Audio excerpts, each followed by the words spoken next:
만약 여러분이 눈사태로 인해서 거대한 눈덩이 속에 파묻혔다면 어떻게 해야 살아날 수 있을까요? 가만히 구조대를 기다리는 것일까요? 아니면 밖을 향해서 눈을 파야 하는 것일까요? 실제로 엄청난 눈사태로 고립된 많은 사람들이 목숨을 잃게 되었는데요. 그 원인이 무작정 눈을 파다가 오히려 10m나 더 깊은 밑바닥으로 파고 들어갔기 때문이다라고 말을 합니다. 방향을 잘못 알고 눈을 열심히 파다가 결국 목표로부터 멀어지게 되었다는 얘기입니다. 자, 이렇게 눈에 뒤덮이게 되면 우리는 방향 감각을 잃게 됩니다. 이런 위기를 극복하는 방법은 무엇일까요? 그것은 바로 침을 뱉는 것입니다. 얼굴에 쌓인 눈을 털어내고 침을 뱉었을 때 만약에 그 침이 얼굴에 떨어지면 바로 얼굴 위가 하늘 방향이니까 그 방향으로 눈을 파야 합니다. 만약에 우리가 뱉은 침이 왼쪽이나 오른쪽으로 떨어지면 그 반대 방향으로 눈을 파야 한다는 것이죠. 중력 때문에 침이 떨어지는 위치를 파악하고 그 반대 방향이 하늘 방향이구나 라는 것을 알고 눈을 파들어 가면 살아날 수 있다라는 것입니다. 그렇습니다. 우리가 살 수 있는 방향은 바로 위쪽입니다. 예수님을 향해서 가까이 나아갈수록 우리는 생명을 경험하며 살게 될 줄로 믿습니다. 그런데요, 아래쪽, 딴 쪽을 향해서 열심히 파고 나아가면 나아갈수록 어떻게 될까요? 하늘과는 반대 방향, 즉 죽음과 심판을 향해 나아가는 것이 된다는 것이죠. 예수님께서 이 진리를 알려주시기 위해서 이 땅에 오셨습니다. 그리고 내가 길이요 진리요 생명이다 말씀하시고 예수님이 직접 나침반이 되어서 나를 따라오너라, 생수의 강을 마시라, 이렇게 우리에게 생명의 방향을 제시해 주신 줄로 믿습니다. 또 오늘 비유를 통해서 예수님은 두 개의 방향을 비교해서 말씀해 주셨는데요. 하나는 하늘 방향이고 다른 하나는 세상 방향입니다. 그런데 조금 특별합니다. 두 사람의 이야기를 하시면서 올라가려면, 위쪽으로 나아가려면 내려가야 한다 이렇게 말씀하셨기 때문입니다. 도대체 이 비유가 무슨 내용의 말씀일까요? 그 당시 존경받던 바리새인과 그 당시 천대와 멸시를 받았던 세리, 이 두 사람의 기도를 통해서 우리의 삶의 방향, 기도의 방향이 어떠해야 할지 함께 생각해 보기를 원합니다.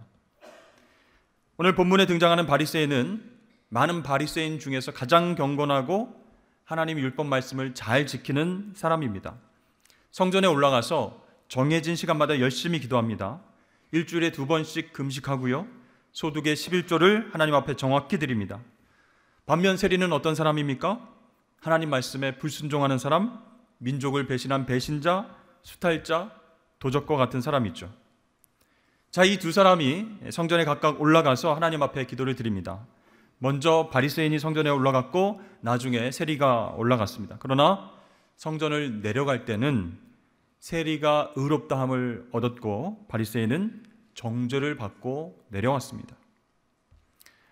자, 당시 사람들은요, 성전 바깥뜰에서 기도할 수 있었는데 그 시간은 속죄제의 희생을 드리는 오전 9시와 오후 3시 2번이었습니다. 이렇게 하루에 2번씩 대제사장이 성소에 들어가서 향단에 분향을 하고 백성들의 죄를 위해서 희생 제사를 드릴 때 그 시간 동안 사람들은 그 희생 제사 의식을 바라보면서 하나님께 기도할 수 있었습니다. 하나님의 자비와 용서를 구하는 기도를 하게 됐던 것이죠.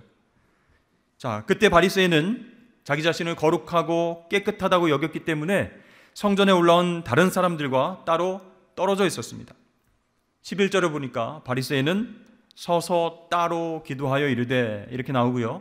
13절에 보면 세리는 멀리 서서 기도했다 이렇게 나오죠. 성전의 자녀들과 함께 올라간 부모라면 그 바리새인과 세리를 바라보면서 이렇게 말했을 것입니다. 먼저 바리새인을 가리키면서 얘야, 너도 커서 저분처럼 훌륭한 사람이 되어야 된다 이렇게 말했을 것이고, 세리를 가리키면서는 저런 사람이 왜 제사를 드리러 왔지? 동족의 피를 빨아먹는 강도 같은 놈이다. 가까이 가지 말자. 멀리 떨어지자. 이렇게 자기 자녀에게 얘기를 했을 것입니다. 자, 오늘 예수님의 비유는 누구를 향한 것이었을까요? 9절 말씀에 보니까 또 자기를 의롭다고 믿고 다른 사람을 멸시하는 자들에게 이 비유로 말씀하시되, 아주 바리새인을 콕 집어서 말씀하신 것이죠. 의롭다고 믿고 다른 사람을 멸시한다. 교만하게 잘난 체 하는 사람들, 바리새인들에게 비유로 하신 말씀이었습니다. 이 비유의 말씀을 듣는 사람들은 충격에 빠졌습니다. 너무 조용해졌습니다. 아니, 우리가 평소에 존경하고 의롭다고 생각한 그 바리새인 선생님, 그분을 이렇게 콕 집어서 저렇게 정죄해도 되는 것인가? 또 세리와 같은 놈들이 하나님 보시기에 의롭다는 말씀인가? 과연 이 비유의 말씀은 무슨 뜻인가? 내가 잘못 들었는가? 충격을 받았어요. 자, 두 사람이 성전에 올라가서 하나님 앞에 기도를 합니다. 흠잡을 것 하나도 없는 존경받는 바리새인이 먼저 이렇게 기도하죠. 하나님이여, 나는 다른 사람들 곧 토색, 불의, 간음을 하는 자들과 같지 아니하고 이 세리와도 같지 아니함을 감사하나이다. 나는 일에 2번씩 금식하고 또 소득의 11조를 드리나이다. 이 바리새인의 기도는 한마디로 자신의 의를 자랑하는 기도였습니다. 자, 유대인들의 기도를 가만히 보면요, 하나님의 은혜로 인한 감사가 들어가고 죄에 대한 용서를 간구하는 내용이 꼭 들어가야 되는데, 오늘 바리새인의 기도에는 전혀 그 내용이 들어가고 있지 않습니다. 자, 그는 스스로 나는 하나님 말씀 율법을 잘 준수하고 잘못을 저지른 적이 없다. 토색, 불의, 간음과 같은 죄를 저지르는 다른 사람들하고 비교할 수 없는 사람이다. 또 저쪽에서 떨어져서 기도하는 세리하고 공통점이 하나도 없는 완벽하고 깨끗한 삶을 사는 내 자신이 너무 자랑스럽습니다. 이렇게 하나님 앞에 기도하고 있습니다. 한마디로 자기 자신을 복덩이로 생각하고, 하나님 저 너무 멋있죠? 하나님 저 너무 잘하죠? 이렇게 경건하고 의로운 사람이 하나님의 자녀입니다.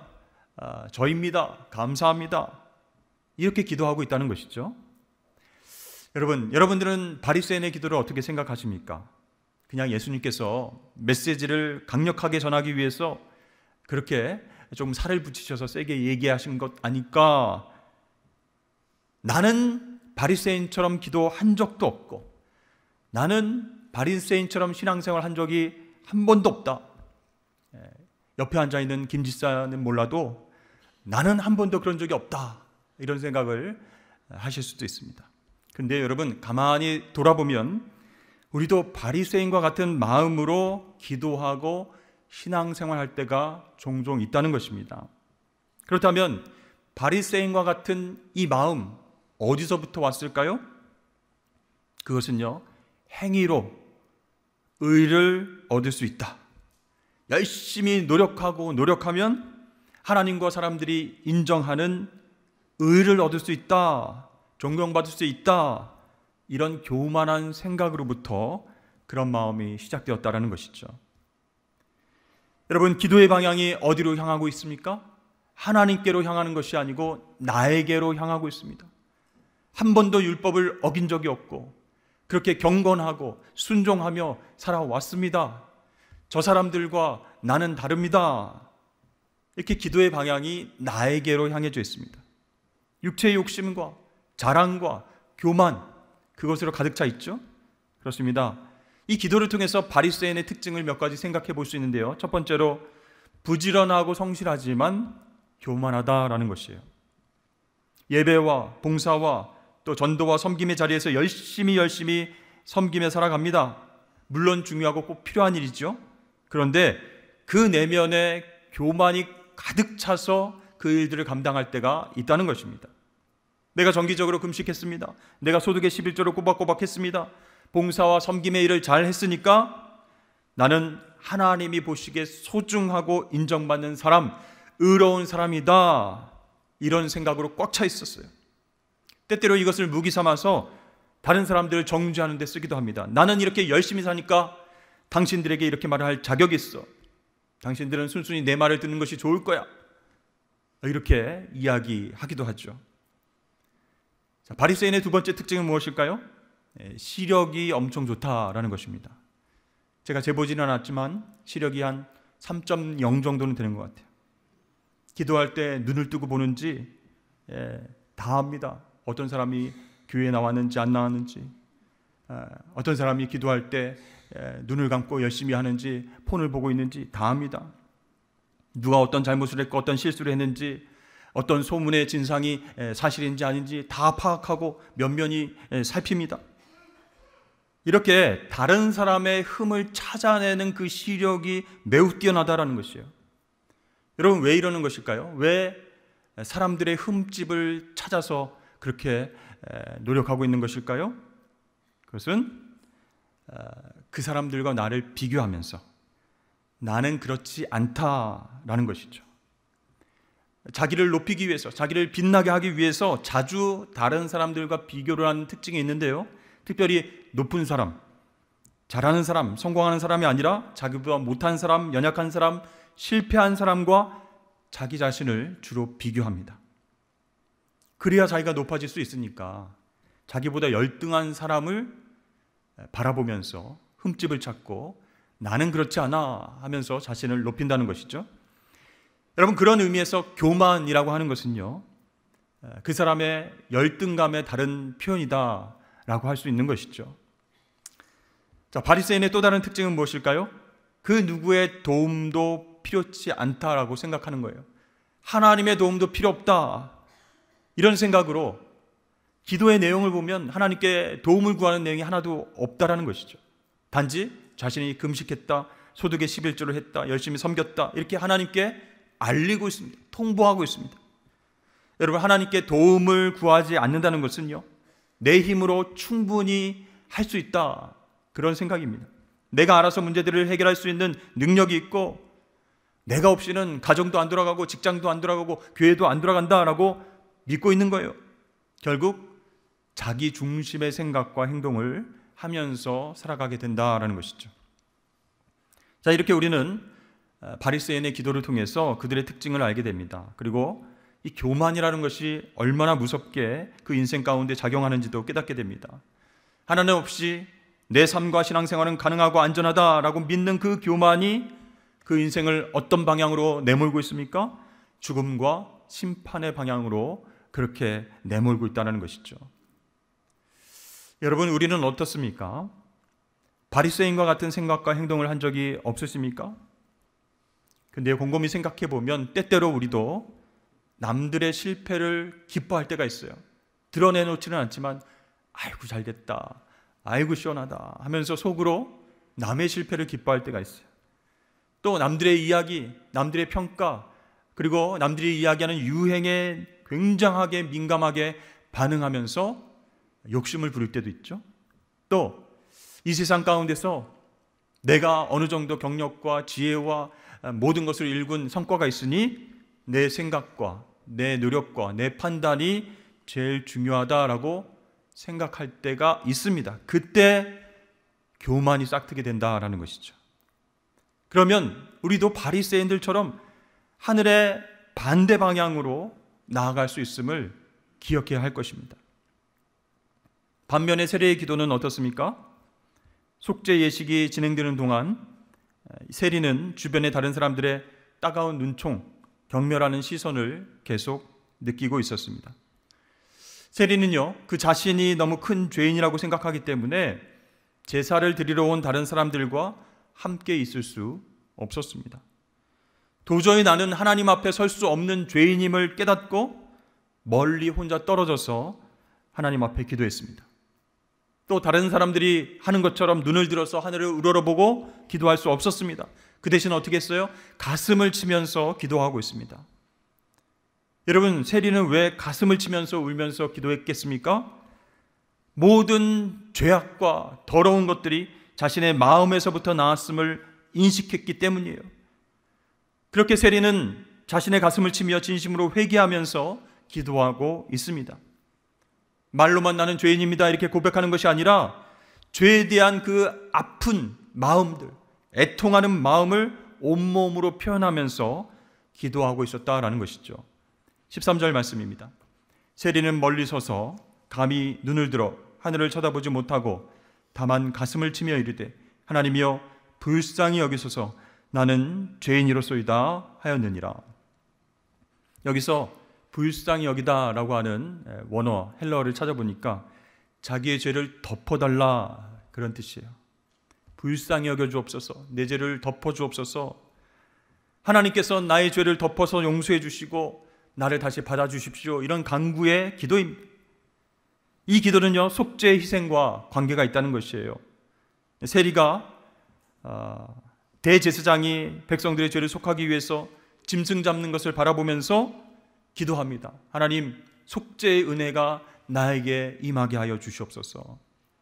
하나님께서 나를 대신해서 희생 짐승이 죽게 하셨으니까 자기를 불쌍히 여기셔서 하나님 속죄의 은혜를 입혀달라고, 덮어달라고 간구하고 있는 것입니다. 여러분, 이러한 세리의 기도가 하나님 앞에서 참 겸손한 기도입니다.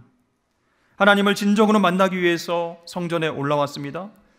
다른 사람의 이목을 끌지도 않았습니다. 다른 사람의 시선을 신경 쓰지도 않았습니다. 그런 사람들에게서 멀리 떨어져서 기도했습니다. 자신이 누구이며 하나님이 누구신지를 진짜 아는 사람만이 드릴 수 있는 기도를 드렸다는 것이에요. 예수님은요, 산상수훈을 통해서 하나님 아버지께서 우리의 어떤 기도를 기뻐하시는지 가르쳐 주셨습니다. 마태복음 6장 5절에서 6절 말씀을 메시지 성경으로 읽어보겠습니다. 또 너희가 하나님 앞에 나아갈 때도 연극을 하지 마라. 그렇게 하는 사람들은 다 스타가 되기를 꿈꾸며 기도할 때마다 쇼를 일삼는다. 하나님께서 극장 객석에 앉아 계시다는 말이냐? 너희는 이렇게 하여라. 하나님 앞에서 연극하고 싶은 유혹이 들지 않도록 조용하고 한적한 곳을 찾아라. 할 수 있는 한 단순하고 솔직하게 그 자리에 있어라.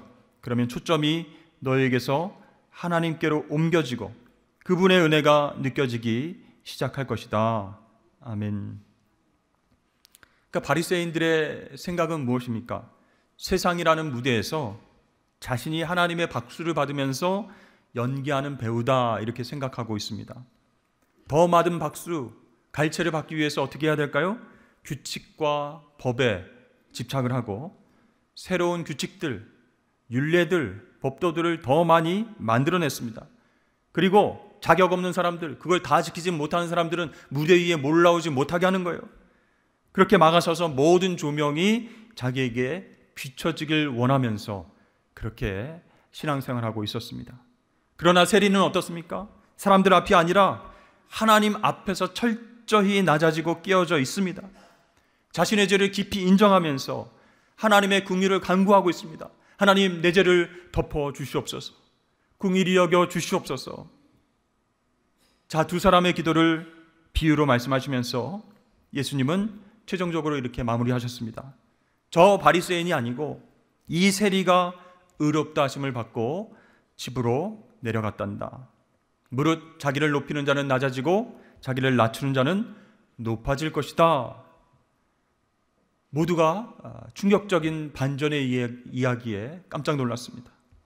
사랑하는 성도 여러분, 오늘 비유의 말씀을 통해서 우리 삶의 방향에 대해서 한번 생각해 보았으면 좋겠습니다. 우리는 예수님께서 칭찬하시는 겸손의 모습으로 주님과 독대하면서 나의 죄를 용서하여 주옵소서 회개하는 마음으로 하늘 방향으로 나아가고 있습니까? 아니면 이 정도면 되겠지, 이렇게 열심히 했고 이런 봉사와 섬김을 통해서 이런 열매를 얻었으니 이 정도면 하나님 의롭다고 칭찬해 주시겠지, 그런 교만의 모습으로 나의 방향, 땅의 방향으로 나아가고 있지는 않으십니까? 오늘 비유의 메시지 중 중요한 것은요, 내 행위에 근거한 자신의 의를 부인해야 된다라는 것입니다. 오직 하나님의 긍휼과 은혜로 인해서 인정받는 그 의를 우리는 추구하며 살아가야 할 줄로 믿습니다.